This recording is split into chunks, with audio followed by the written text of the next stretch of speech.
ces bêtes. Les vaches, par exemple, donnent beaucoup moins de lait. Qui m'ont dit, monsieur, vos bêtes sont anémiques, plus aucun oligo-élément.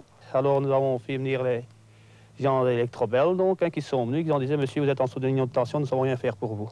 Il est à peu près entre 11 et 12 mètres de bâtiment. Moi, j'ai perdu 270 bêtes ici dans cette histoire, depuis 79. Hein. Naturellement, nous avons voulu expérimenter la solution du JT à ce problème. Une méthode de mise à la terre des vaches.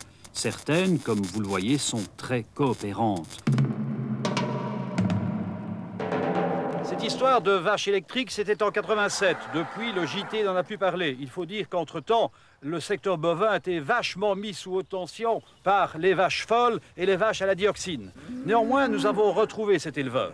Il n'habite plus sous un pylône, mais dès qu'on le rebranche sur cette histoire, il redevient le monsieur 100 000 volts qu'il était il y a 12 ans.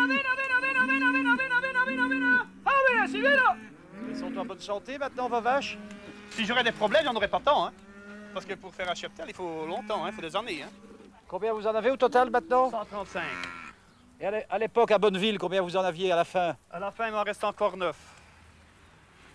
Que j'ai vendu les données, quoi. Et elles ont été dans 8 exploitations et elles sont crevées toutes les 8. Allez, va chercher, mon gamin.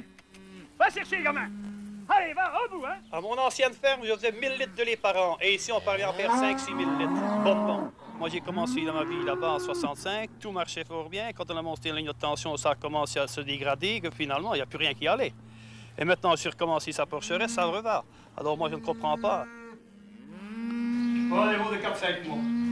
Et voilà les plus jeunes. Sur les camps, ceux-là? Un petit mois. Un petit mois? Un petit mois, oui. J'ai toujours dit que je démontrerais que, alors d'une autre ferme, que ça irait. Que je démontrerais que c'était bien des lignes de tension. Ça, je l'ai déjà dit à plusieurs agriculteurs, mes collègues. Hein. Est-ce qu'à l'époque, vous ne vous disiez pas qu'on vous prenait un peu pour un fou, un soufré, comme on dit en wallon? Mais c'est vrai, ce qu'on disait, c'était un fou celui-là, hein. Faut pas le croire et tout ça. C'est un fainéant, on ne soigne pas ses bêtes, elle les crever. On les a dit toutes de moi. Allez, Fayou! Allez! Plus! Personne ne veut rien entendre du côté des ministres. Et pourquoi on étouffe l'histoire. Pourtant, Élie de Worm, à l'époque secrétaire d'État à l'énergie, a branché une commission d'experts sur le problème. En 1990, son rapport conclut: dans l'état actuel des connaissances, pas de preuve d'une influence nuisible des lignes électriques aériennes sur les organismes vivants.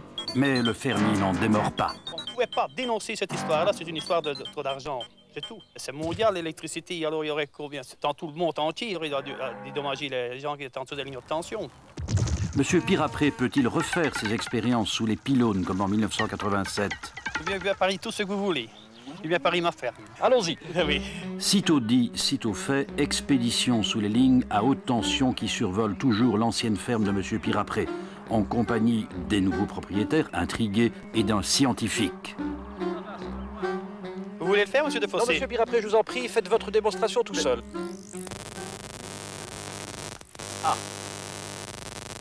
Ça fait un arc de presque 2 cm, ça. Electrabel, quand vous dites qu'il y a de l'électricité ici, qu'est-ce qu'on vous répond? Ça fait rien, c'est normal. C'est Saint-Esprit. Hein. Autre expérience, un tube au néon est toujours un simple piquet planté dans le sol. C'est difficile de croire qu'il n'y a pas, comme on dit, de l'électricité dans l'air ici. Pendant ce temps, sorte de professeur Tournesol, notre scientifique déambule sous les lignes à haute tension en brandissant une sorte de poêle. Dans la cour de l'ex-ferme de M. Pirapré, il nous explique ce qu'est son mystérieux appareil. Ce n'est pas du tout un appareil mystérieux, c'est un appareil mesureur de champ électrique et de champ magnétique. C'est un appareil américain qui est étalonné et qui fait foi, qui fait force de loi. Eh bien, ici dans la cour, à l'endroit où nous nous trouvons, nous avons pour le moment entre 12 et 13 milligauss en champ maximum, en magnétique maximum. Et un endroit normal, entre guillemets? Rien. Et ça veut dire quoi, 12 ou 13 milligauss? Ça veut dire que nous sommes à des valeurs quand même relativement élevées. Si on prend le principe de précaution suédois, qui demande de ne pas dépasser 2 milligauss dans les habitations et sur les postes de travail pendant 8 heures d'exposition. Donc, si vous restez 10 minutes à 2 milligauss, c'est pas grave. Si vous restez 1 heure non plus, mais quand vous y restez plus de 2 heures, ça devient important. Vous habiteriez ici? Non. Non. Monsieur Pirapré, de quoi vous plaignez-vous? Vous avez de l'électricité gratuite pendant des années. C'est bien dommage qu'il fallait que je paye l'électricité, la note qui est arrivée.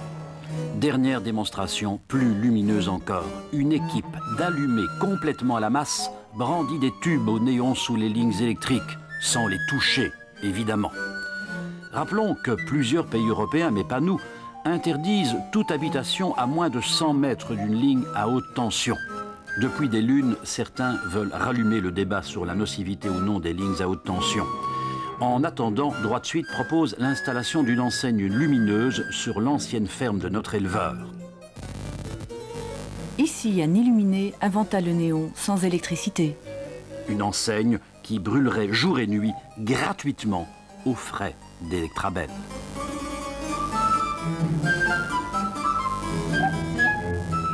Pour information, il y a un mois, le Conseil d'État, sans trancher sur la dangerosité ou non des lignes à haute tension, a suspendu l'autorisation d'installer une nouvelle ligne de 220 kV entre Aubange et Esch.